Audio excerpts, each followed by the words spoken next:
5 maj 1945, gjatë fundit të luftës së dytë botërore, filloi kryengritja e Pragës.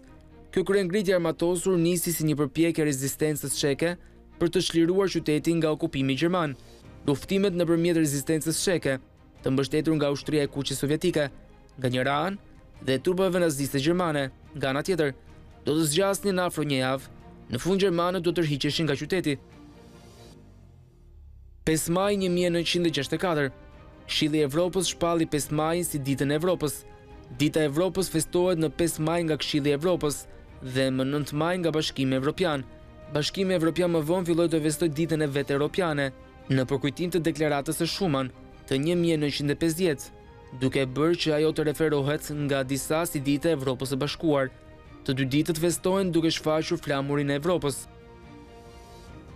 5 maj 2002, ndoroi jetë në moshën 75 vjeçare Hugo Banzer. Banzer ishte një politikan bolivian, general ushtarak dhe presidenti i Bolivisë.